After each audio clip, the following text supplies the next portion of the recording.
Jewish Education in Media is pleased to present L'Chaim, a program that highlights the people, issues, and events of importance to the Jewish community. Now here is your host, Rabbi Mark Golub.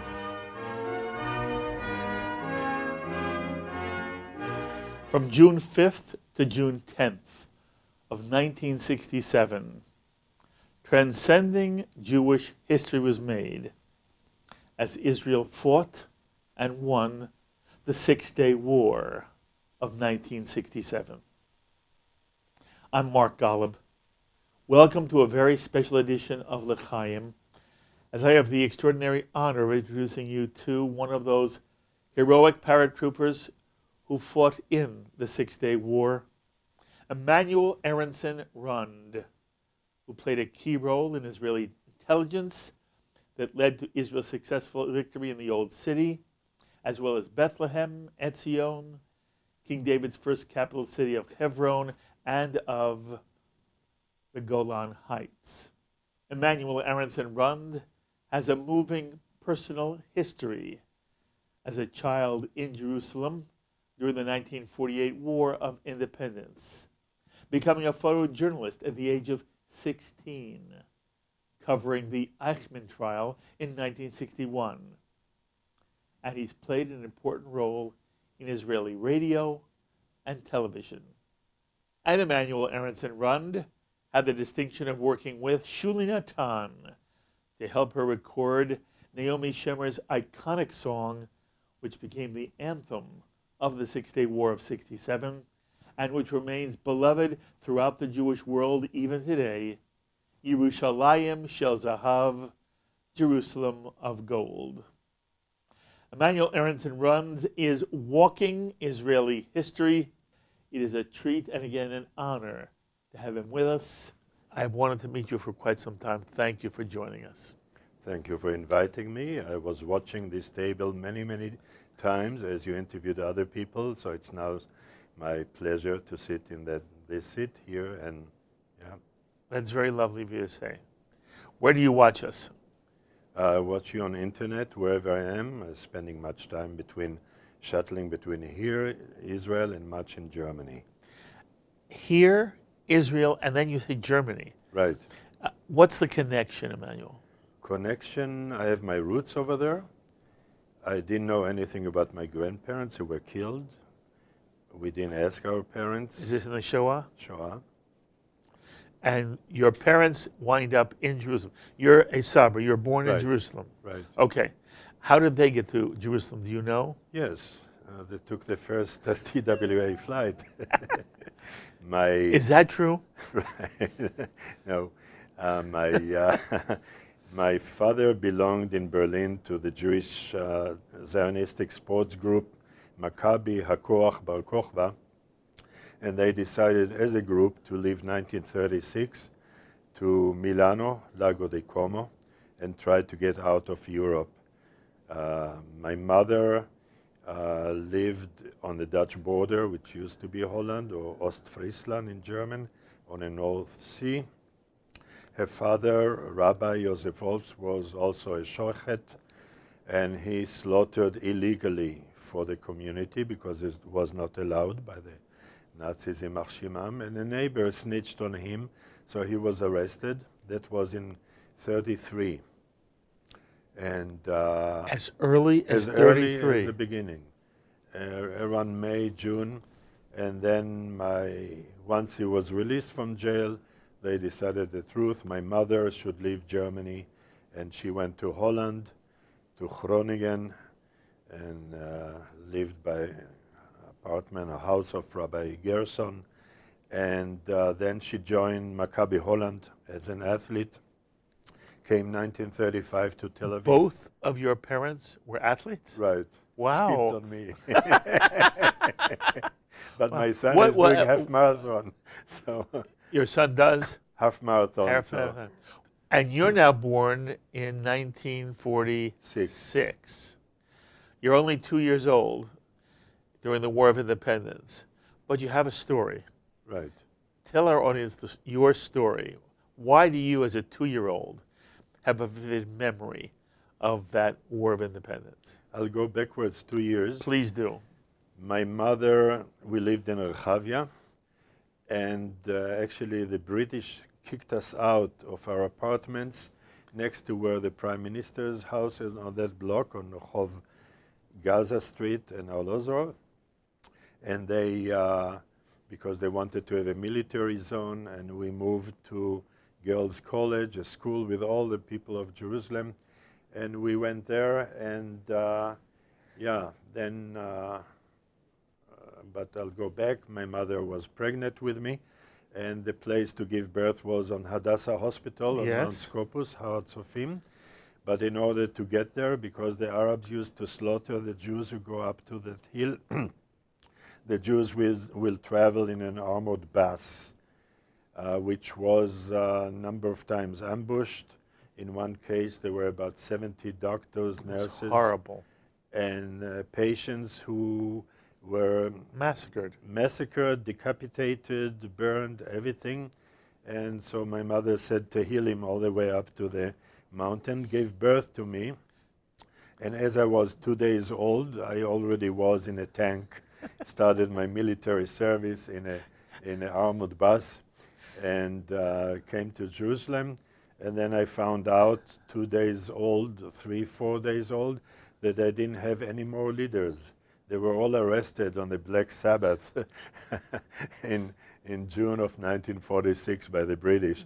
So I was left alone without leaders in Jerusalem. By the way, are you telling me that your father was in the leadership in what was then Palestine, about to become Israel? No, he was not. No, but all the leaders were arrested by the... All the Yeshuv were... Of the Yeshuv, yes. right. And that so I just said as a joke, I didn't have any more leaders. And that included? Yeah, all those who were in charge, from Ben-Gurion and everybody who was there. And yes, it is sort of fantastic to understand that the British would basically arrest what was a government in waiting. Right. Yes? Yeah. Was your father involved with either the Irgun or the Haganah? My mother was more involved. In which one? Too, and me too. In which one? 2 years old. My mother was with all the Irgunim as we moved. Irgun and Lechi, Etzel. As we moved to that building, school, girls' college, on Osishkin Street in Jerusalem, because we had to leave our apartment on Gaza Street. There in the basement was Geula Cohen transmitting the illegal Israeli or Jewish radio, Kol Yerushalayim, the voice of Jerusalem. And my mother would go down there with me as a baby, and she would help Geula if she needed something to eat or drink or whatever. And then those guys from the Lechi and Irgun, Etzel, whenever they went out to take revenge of the British who hung them and hung their members or killed Jews, they would go and take revenge, or they would go and blow the King David Hotel or whatever. And they trusted my mother and told her whenever they were leaving for an operation to be on the guard to see when they will come back. And they would go, come back, they would tell her about half an hour, 1 hour, 2 hours, depends. And she'll be with me and watching through the balcony or through the window. And they would jump, coming from the middle of the city near Yeshurun, the big synagogue, on King George Street, jump through Ratisbon Monastery over there into the girls' college and run into the building. Then my mother would lead them to the hall of that school. She would open the wooden board. They would all go inside there. My mother would cover the board, put the rug on it, and then open her shirt naked and nursing me. And sometimes the British ran after the boys and they opened the door of the big hall, but whenever they saw a naked woman, they were gentlemen and say, "Excuse me." Had they checked and found them, we would all could be dead or at least arrested. For sure the boys and possibly my mother, and who knows maybe me too. So it was a good That's an beginning. Amazing story. Now, if she was working that way with the Irgun or the Etzel and Lechi, did she know Menachem Begin? She knew everybody over there. I mean, Jerusalem was so small, and that also she would go and help the injured whenever they were, or make sandwiches or whatever had to be done. So she was in a action. My father was guarding Jerusalem or around Jerusalem. He was also helping with the Burma Road that when the Arabs blockaded Jerusalem with the siege, they closed the water pipes and there was no water in Jerusalem and no food because they closed Bab el-Wad, the main road to Jerusalem from Tel Aviv. And so the Israelis built the Burma Road parallel to the main road, and they had to clear the rocks and build it. And that's what your father was doing. What was your father's name? My father's name was Arno Rund. And what was your mother's name? Ruth Wolfs. Ruth. Your father did not participate the way your mother did with Lechi and Etzel? Not really. Did that mean he sympathized differently, or just? No, nothing. They would fight for every Jew. They would help every Jew. It was not a political. Also, my mother was not politically inclined this way or the other way. But actually, my mother, when she came as about 22-year-old to Israel, she lived for a while by Professor Ernst Simon, and that was the center of Brit Shalom, which with Martin Buber, and that was the center of the first Israeli movement for peace. And she was in the middle of it. So, but Jews are Jews. She was for everybody. And Martin Buber fell in love with her, but I believe just. And yeah, so no, they were, coming from the Europe and just building a country, and they would do whatever they felt necessary to help anybody. Okay. And my father would guard Jerusalem, and he would schlep the bags of flour or whatever on Derech Burma until they were able to clear it. Okay. I want people to understand, we're talking about you about 2 years old. Right. Right? And a lot of what you're telling us is what you've learned, not that you remember firsthand. No. But there was an incident that involved you. What was that? There were two main incidents. We were sitting in the shelter in that school, and the Arabs were in Sheikh Badr, where the Israeli parliament is today, more or less. And they shelled us about 800 yards away, and they shelled Jerusalem. And when they shelled also our school, a bomb entered through a window and injured a lady who was sitting there, cut her legs, and we were sitting on the closer wall, and the window that the bomb penetrated broke, and the glass sharpnels came on us, and we got wounded from the glass, but thank God nothing serious. But then there was another incident. Whenever my mother would go out to help whatever the injured on Ben Yehuda Street, when the bomb took off over there and killed many Jews, she would go out and leave me alone there. She couldn't take care of me. And once it was kind of a winter day and the sun was out, so she thought it will be good for me to have a little bit of sun. And so she put me on the balcony. And then she was busy helping in Jerusalem.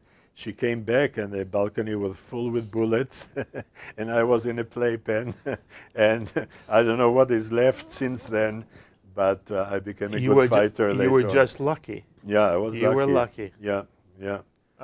So Hashem took care of me. However, I saw death about 50 times in my life. I could really see it and sometimes would say Shema Israel already. And really? In situations. Give me one example. Well, in the war, you would be... Which war? Like the Six-Day War. Yes. You would be someplace and somebody fell that was 2 yards away from you. Had you been there, so it's a matter of 2 seconds or a few yards. Many times I ran under Jerusalem was bombarded. I was on the streets and the bombs fell all over the place. I was later on in the Golan Heights, And we had a command car, a truck, full with ammunition next to the clinic. And the Syrians bombarded us on the Golan Heights. And I realized if a bomb meets or falls on that truck, everybody will be killed in 300 yards or more. So I drove the truck out, but it was driven into a ditch. So it was not easy, and I was nervous, of course, to drive the truck in reverse backwards. And thank God no bomb fell on the truck as I was driving. I understand. But later on in Africa, as a filmmaker, or in Germany dealing with Nazis, and so I had lots of adventures, I would call them, Yes. that I came into. Do you remember, by the way, as a child, were you oblivious to what was really going on and therefore you were not scared? Or was it a scary time for you? It was a scary time. It was. It was a scary time. And we would wet the bed, you know, at night, and yeah, we would need something when we fell asleep to hold on to, like kind of replacement for a doll because we're boys, but something to hold on to. And again, that sometimes we were left alone. So it was scary. It was scary. And throughout the years. It remains scary from time to Remains time. scary, not only for me, for everybody who lived there. The angst, the fear of annihilation, that we were threatened. We heard on Kol Kahir, radio, Cairo radio, Egyptian radio, official radio in Hebrew, Kan kol ara mikahir, we will come and we'll kill you, we'll take your women, we'll throw you to the sea, and all those things. And we took it seriously, and knowing that, what were we, 3-4 million people, Jews in Israel at the time, and Arabs, but surrounded by hundreds of millions of Arabs, was a scary thing. And they were threatening us, of course, also. Mm-hmm. Emanuel, you wear a yarmulke, kippah. Does this indicate that you grew up in a home that was basically traditional? Yeah. And the Jewishness of your home, was it something that, you remember fondly and wonderfully? Yeah. Very nice. And in Jerusalem, especially, my father came from liberal family in Berlin, kind of emancipated, and my mother from Orthodox German. My family in Germany and Holland, they were part of Shimshon Raphael Hirsch. He was our family's rabbi before he became the chief rabbi of Germany 150 years ago or so. And but my father was willing to live as an Orthodox because of my mother, and we left as very modern, liberal in the head, but kept, the mitzvot as they should be. Okay. And when you talk about how your mother was not political, and we're talking now again, still, I want to stay around 48 still. Right. Really, even before 48, 46, 47, just as you're born, there was a lot of enmity between Haganah and Irgun. I know you didn't experience it because you were too young, but you know about what I'm talking about. Sure, of course. And I wonder, first of all, I'd love to hear your comment on that, because in many ways, it seems to be one of the sadder moments of Jewish history, that there was a time when Jews, it wasn't a civil war as such, but those who supported Haganah and Ben-Gurion, and those who supported Irgun and Begin, it was close to a civil war. And of course, many in our audience may know about the Altalena, right, where ultimately Ben-Gurion has Begin's ship sunk right off the coast as it is bringing arms to the infant state of Israel at a time when those arms could have been crucial in helping the state of Israel. But there was so much mistrust and anger and jealousy and Ben-Gurion worrying that Begin's going to do a coup. Right. And then there was the saison, in which it was open season by Haganah against the Irgun. Right. Do you know if you, either personally from what your parents told you, or you have a great sense of Jewish Israeli history, speak for a moment about what that period was. Did it affect your parents at all? But reflect on it for me. Yeah, of course, the pain to see Jews against Jews. And when the Haganah people would snitch on Irgun people and tell the British, and they would catch them and hang them, that was very bad. And then, of course, Altalena, that was full loaded with ammunition and weapons to save Israel, you know. And I cannot judge anybody, also not Ben-Gurion, because I can understand that he had his fear. I knew Ben-Gurion. We were friends. Really? Yeah. You knew him well enough so that you were at least friendly. Right. Yes. Well, well, it was when I was very young, about 10, 11, 12, on the streets of our neighborhood, and he would go at about 4 or 5 out for a walk, take a walk. And once I was on that street, because we lived there, and I lost a ball that fell into the, you know, and I was standing there waiting for a strong man to lift the gutter and get me my ball. And then Ben-Gurion came out. He saw a little boy, 11-year-old, standing there with my face down, and he asked me, happened something? Did anything happen?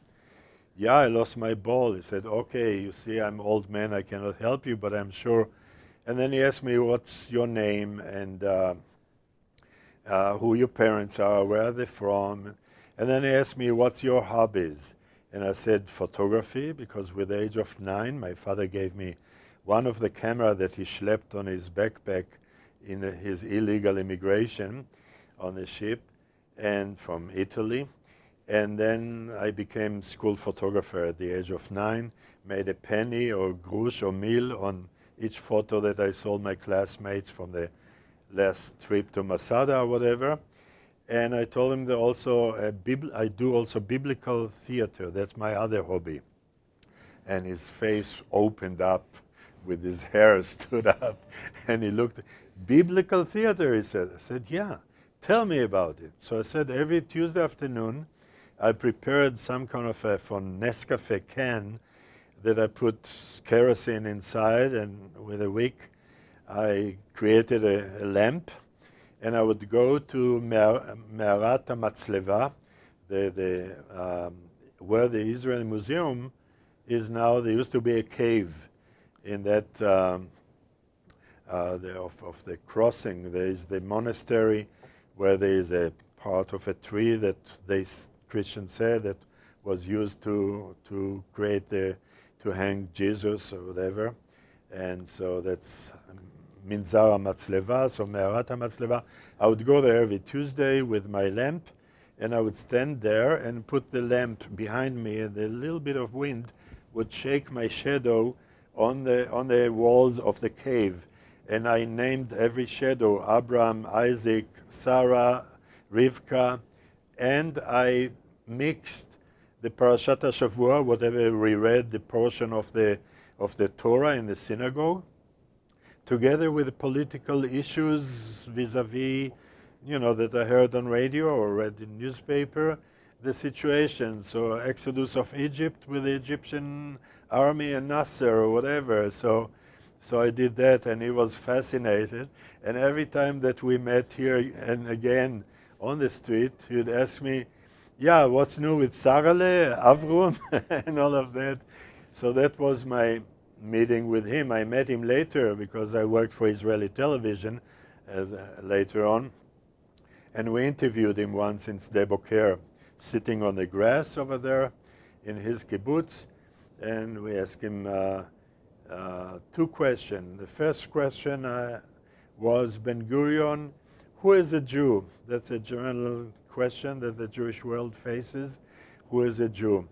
And he said, a Jew is somebody who says, I feel like a Jew and I'm a Jew.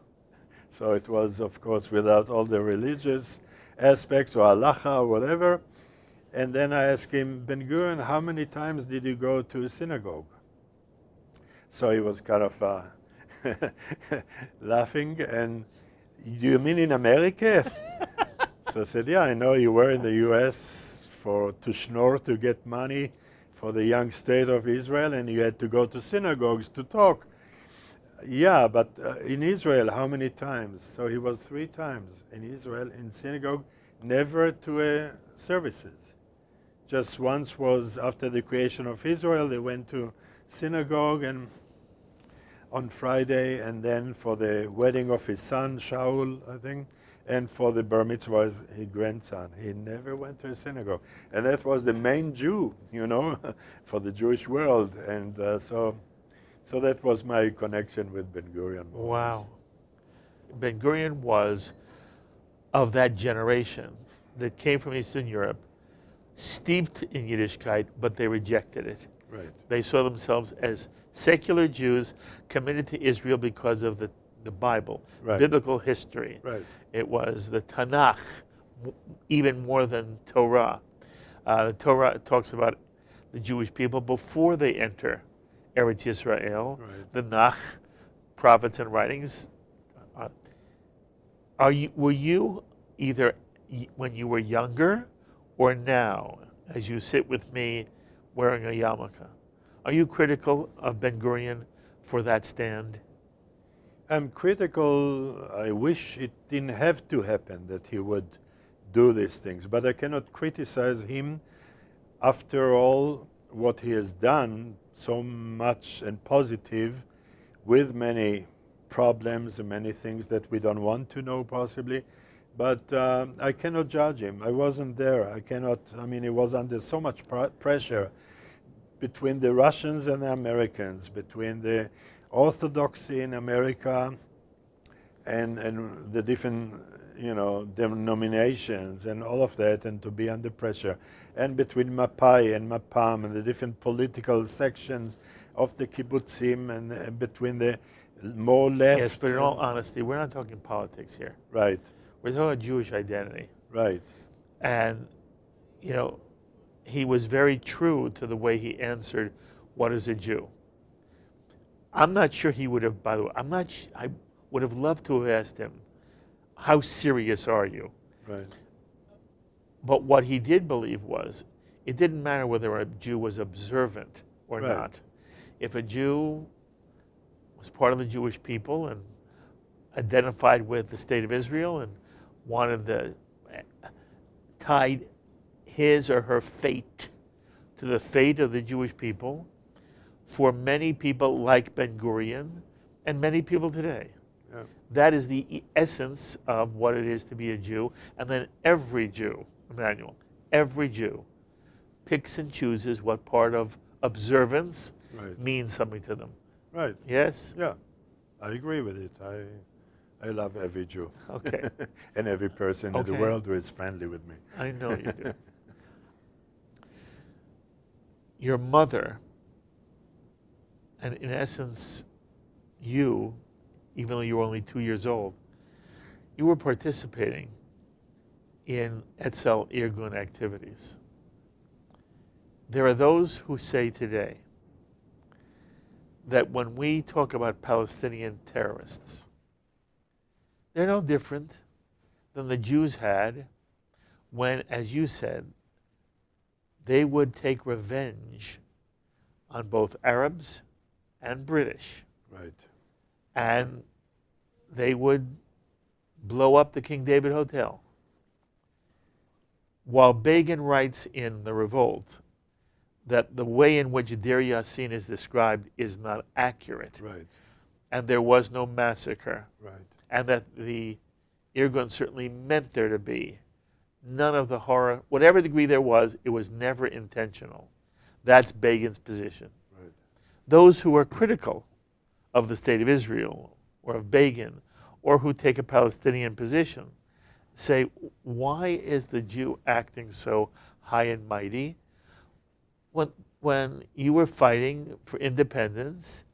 You had the Irgun, you had the Stern Gang, and the Haganah also was a defense organization that did a little less with the British, but was certainly protecting the Yishuv from Arab marauders and Arab gangs, et cetera, et cetera.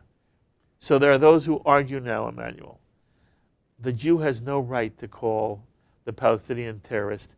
That's the Palestinians' freedom fighter, just as the Jewish people had their freedom fighters in the days of Begin and Shamir and Stern and Palmach. What's your answer? One big difference. Those Jews and we today, we carry 2,000 years of, we know what happened always to the Jews, pogroms and killing Jews. Then those Jews, 1947, 48 in Israel, many of them were survivors of the Holocaust. Many of them lost their families in the Holocaust. Many of them were attacked by Arabs since 1880 and even before.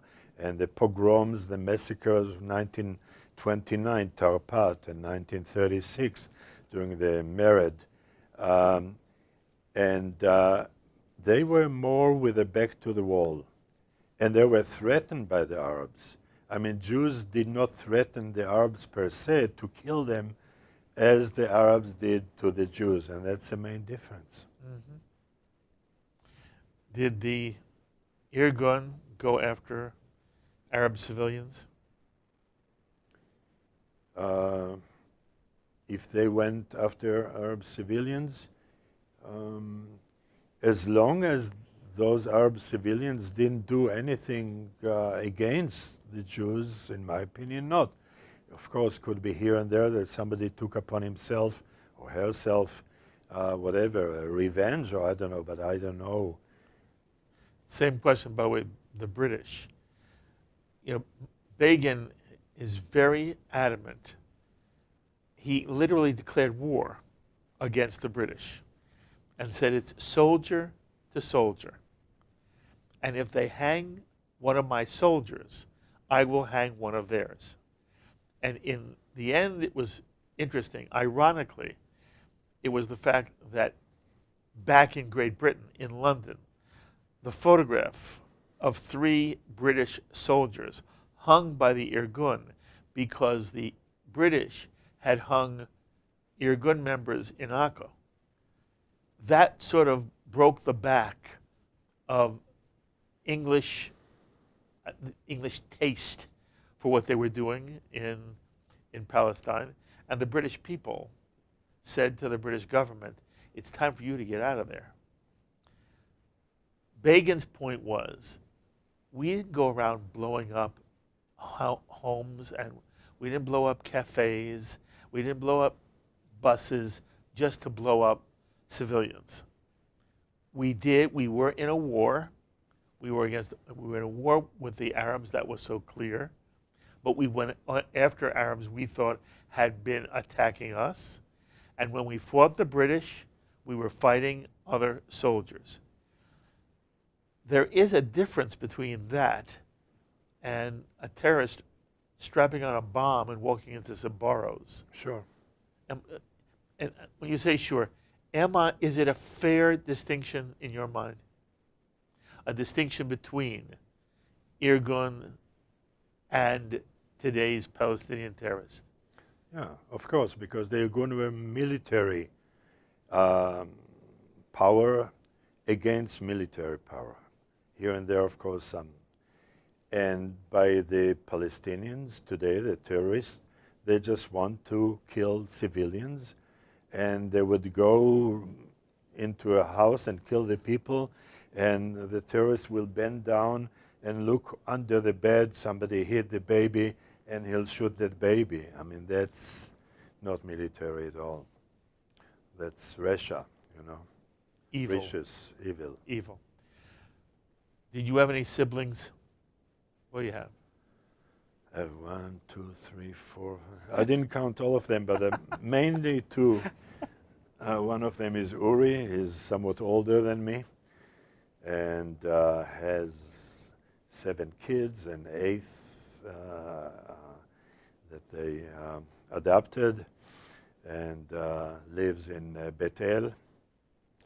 And he used to be the economist of the Rashut HaNemalim in Israel, the port authorities. So he was the other brother, Yossi Rund, his name is. lives in Ofra, and his daughter was lately very much in the news because Ofra was the first girl born in Ofra, and she and her husband Avichai Boaron, they went to move to Amona, to the next hill. And my niece's husband, Avichai Boaron, a lawyer, was spokesman for the group of Amona to try to make sure that they can stay on that hill, that nobody lived there, nobody would live there, but based on some kind of regulation, they had to leave, and they left. And yeah, so these are my two brothers. Interesting. Right away, people are going to say to themselves, well, I guess you, Emanuel, are part of the far right in Israel, and the far right settler community. Is that true about you? Not about me. How about your brother? My one brother is not. He just moved over there to Beth El because No, I want the one in Amona. He is, yeah, he's somewhat more because the Palestinians killed his son. His son was at the Meiron yeshiva, and he hitchhiked to Eli to get the mechinah, the preparation for the army and studying, and he was shot on the way and killed. Shlomo Erez Rund, he was a great guide, madrich in Bnei Akiva, was loved by thousands of young Israelis who knew him, and was a poet, and was, and so for my brother, there's no minute that he doesn't think about. I'm sure. I'm very, very sorry. And his wife Chaya was among the first settlers on the West Bank in Sebastia, in the Shomron and Samaria, and so they are on that side, yeah.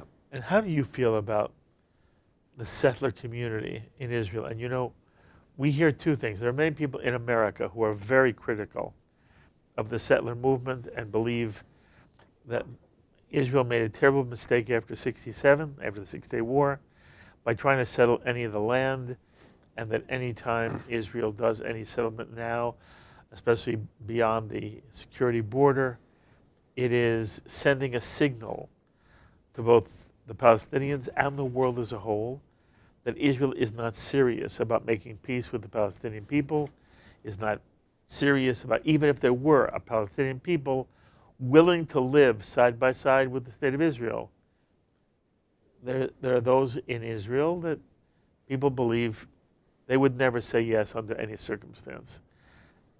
In Israel itself, I hear people are critical because so much of Israeli resources, financial resources, now must go to protecting a relatively small number of people who have chosen to live on the West Bank and now are in physical danger, and this requires Israel to protect them. And so financial resources that could be better spent inside Israel are being diverted unnecessarily and inappropriately.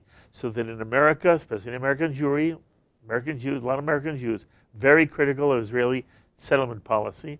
And in Israel, there are those who are critical of Israeli settlement policy. What do you say? First of all those settlements, the land where they've settled, never belonged to anybody since the Romans kicked us out of Israel, and they named it Palestina, and kicked us as slaves to Rome, and then we were there for 2,000 years, praying every day for the day that we'll return to Zion and Jerusalem. And the land belonged to the Ottomans and all the other until the British, but it didn't belong to them. They occupied those lands. Jordan occupied the West Bank, which was supposed to be given to us by the British to start with, as they promised us land for the Jews. Since 200 years, many British said, and in the churches, Jews have to return to their land. It was also mandated by the League of Nations Right. in the 1920s. Right. All of Palestine was to be given for a Jewish homeland on both sides of the Jordan River. Right. This was an international sanctioned decision at the same time that it created Syria and Lebanon and Right. Iraq. Many, many states were created. People don't understand that. And then there was one little teeny tiny piece of land that was going back to the Jewish people, and it was supposed to be the Jewish homeland. Right. The League of Nations, all the nations that were there and part of the League of Nations, voted formally with international sanction to create a Jewish homeland in all of Palestine. Right. Ultimately, Transjordan is lopped off, but still, all the land from the Mediterranean Sea to the Jordan River was supposed to be given to the Jewish people. And ultimately, the Arabs said, over my dead body. Right. And then the British in 1936, 7, and 8, with a Peel Commission report, Right. said the only way we'll have peace on the west side of the Jordan River is to divide the land again. Right. And the Jew and the Arab will share it, Right. not Palestinians. Jew and Arab will share it. Right. And Ben-Gurion and the Yishuv said, we wanted it all, but we agree, we will share it. And the Arab said, over my dead body. Right. And the League of Nations is the juridical, internationally sanctioned body that gives the land of Eretz Yisrael to the Jewish people. Right. And your point is what? My point is, first of all, that the land was giving also of the Transjordan, but as soon as was the oil wells discovered in Iraq, and the British needed the oil, they decided to bend over backwards to the Arabs, which was our tragedy since all those years, where all the powers needed the oil, the Arab oil, and they were against Israel just because of the oil. And that's the biggest tragedy that people don't talk much about it. But I believe that the settlements belong there. The settlers, my opinion, are some of the best people in the world that I know as a family, and they don't hate Arabs, most of the people that I know. And I'm writing a book and planning a film as I worked for the Israeli television, 1968, and since I spoke Arabic, I was also in the Arabic department of the Israeli television. So it would work not filming Golda Meir in her kitchen cabinet and getting the sandwiches that she would make for us for the team and orange juice. I went also to the West Bank, Judea and Samaria and Gaza and to the Bedouins in Sinai, and of course filming those people, getting to know their culture, but of course filming the war of attrition and the other problem with terrorists who were, but in altogether, those people, Arabs, so-called Palestinians, told me always, Emanuel, we would like to live with you, Israel, forever. We don't want King Hussein of Jordan, who killed 20,000 of our people in the streets in Black September, and we don't want that clown Arafat in Tunis, because he wouldn't bring us the peace that people talk about. But then under the force of US and the Western allies, Europe, forcing Israel to accept Yasser Arafat, it started the whole new dance of terror. And I lecture a lot. I screen my films. I made 30 films about Shoah Litkuma, about the Shoah, and one of them entered the Oscars. And bottom line, Israel, that we don't want, God forbid, a second Holocaust from Iran or the other Arab countries who still would like to destroy Israel. So in my lectures, often people ask me, can you tell me why you, Jews or Israelis, cannot talk to Arabs or Palestinians? I said, talk? We used to dance together. They used to come, those called Palestinians, to my parties of Jewish Israeli Independence Day. I would go with them to the settlers' wedding to dance together, Arab and Jew. And the settlers would go to the Arab villages to dance together with those people. And that was really the golden age of our relationship, with the idea was, let's live together long enough that we like each other and no atrocities, and then they can take some kind of political responsibility for the place where they want to live, when the Jews, the Israelis, know that they can live in peace. But now it's all kaput because of the heavy terror, and and the knowledge that Arab countries until now don't really, and the Palestinians, don't really want to live in peace with Israel. They want all of Israel. Mm-hmm. They want Haifa and Tel Aviv. They want to bring the refugees, the only refugees in the world that were not settled since 1945, Second World War, and that the UN created the UNRWA, especially UN body, just to help the Palestinians against the Jews, basically. And they help them in Gaza with the Hamas over there, and help them all over the place. So that was a tragedy that sometimes the allies not knowing the Middle East, we see it today with Libya and Syria, what they are doing over there, a mess, thinking that they know what they are. And yeah, unfortunately, I still hope, inshallah, bikun salam ben dual Arabia wa Israel. I hope there'll be peace between the Arab world and Israel. But my opinion also, it took France 400 years to become democracy. It will take those people who are not European 800 years, and then we can talk with them. Because it's hard to talk with people. Who do you talk with? When you talk to a ruler, even Syria or Gaddafi or whatever, Assad, they don't rule the country. There are different tribes fighting each other, and if the man is strong like Assad or Gaddafi, they hold on the people together, otherwise they kill each other. So if they kill each other, why wouldn't they kill the Jews, you know? Yes. How did you learn Arabic? Arabic I studied in Ma'aleh school in Jerusalem, religious. Many Israelis do not know Arabic. Right. And many, that Ma'aleh school was many German Jews as staff, as teachers and students, pupils. And coming with the liberal ideas, although it was religious, mamlachti dati, they decided we should study Arabic to be able to talk to the neighbors with the hope that there will be peace and we'll be able to live with them. That's lovely. Do you hate Palestinians? No.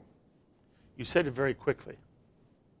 The answer is no. I mean, I hate people who hate people and kill people, whoever they are, for sake of killing and annihilating and all of that. But my mother was, as she was in that Brit Shalom, she was befriended with an engineer, Al-Khatib, who studied in Heidelberg, Germany to be engineer.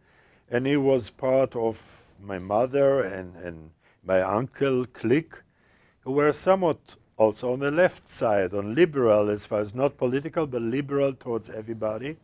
And so she was befriended with an Arab who had to escape, because he was communist, he had to escape Palestina, British Palestina, to Lebanon or someplace because of the British. But just wants to show that my mother was befriended with Palestinians. And as I worked for Israeli television and I filmed the people, of course, we made friends. And as I said, they came to my parties and we danced together. And since I studied Arabic in the school, and I continued to study Arabic in the military, and I studied Arabic somewhat in Israel radio as I worked, and at the Hebrew University. So I spoke Arabic, and I love the Arabic. I love to sing Arabic songs, and from Fairuz in Lebanon, Beirut. And it's a beautiful culture, and I love it. If there were a Palestinian leadership that honestly wanted to coexist alongside the state of Israel without incitement, without violence, recognizing the legitimacy of the state of Israel as a Jewish state, giving up any significant right of return. If there were such a leadership, would you support the idea of a two-state solution? If the security measures will be held and Israel will be able to keep security, which will not be easy, especially the alliance between Palestinians and other Arab Muslim countries, about 50 of them all over the world. But I said these, in my case, my scenario, they want to live with you in peace. If they wanted to live with you in peace, would you be willing to have a two-state solution? I'm asking you a Mashiach question here. Right. I'm asking you, you have nothing to worry about. They'll live with you in peace, but you have to give them a piece of the West Bank, Judea, Samaria. Would you do it? Yeah, I will. Okay. What percentage of the Israeli people do you think would agree with you? Most of them. Yes. It's so important that including the settlers. Absolutely. And I don't know why people don't understand it, but you're absolutely right. Why is there no peace between Israel and Palestinians? Why? Because it's 2,000 years or 1,400 years. If we'll start with 7th century, in the Quran, in Surah number 6, every Muslim reads, you have to go against the non-believers. Infidels. The Christians, but mainly the Jews, because they are the children of the apes and the pigs, and you have to search for them behind every tree and every rock and get rid of them. And so if you're a Muslim and you believe it, then you hate us. When you open the books printed by the Palestinians of in the West Bank or in Gaza, you see all the Nazi propaganda of the Stürmer showing us as caricatures as the Nazis showed us as the Jews who want to take over the world, etc., and money and all these issues. And that propaganda is so hard that every 4, 5, 6-year-old young boy or girl study this Nazi propaganda. And when the Germans and Europeans pay for books for the schools in the West Bank or in Gaza, and in the Israel is not mentioned, is not on a map over there. And even in math, where a boy studies or girl, that if you kill 2 Jews a day, how many Jews do you kill a week? And that's in the books. And Israel complained, but to the European Union, you pay for it, but you know they don't care. I understand. Are you optimistic these days or pessimistic? Pessimistic. I don't see anything now. It might come from Hashem or from the force someplace that will change the equilibrium that we have as far as Jews in the world.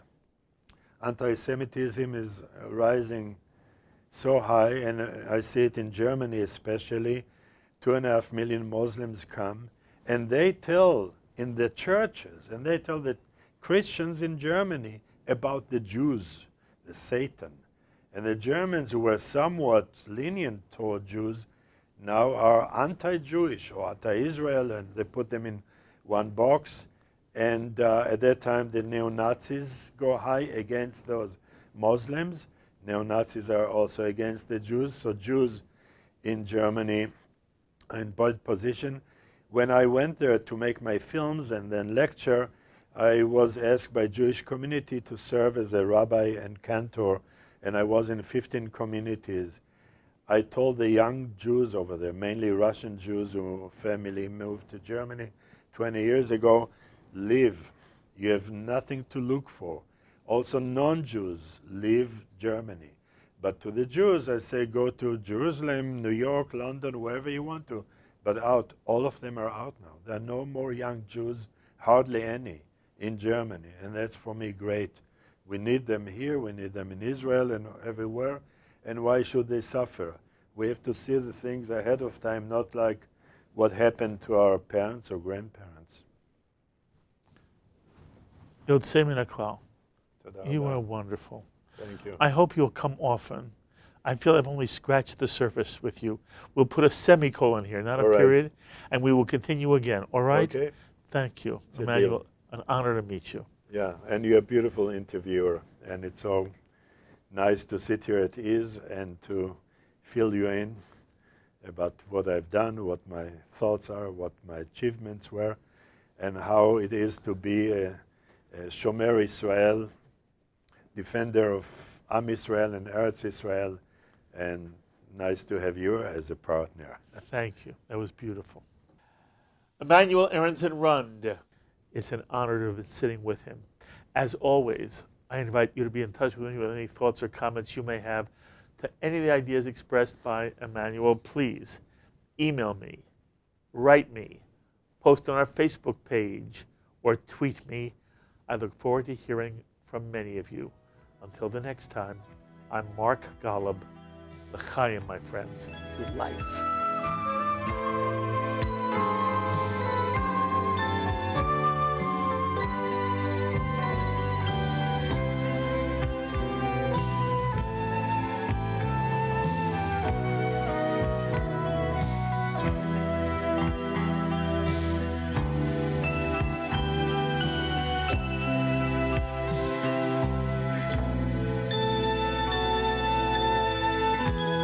L'chaim is a presentation of Jewish education in media.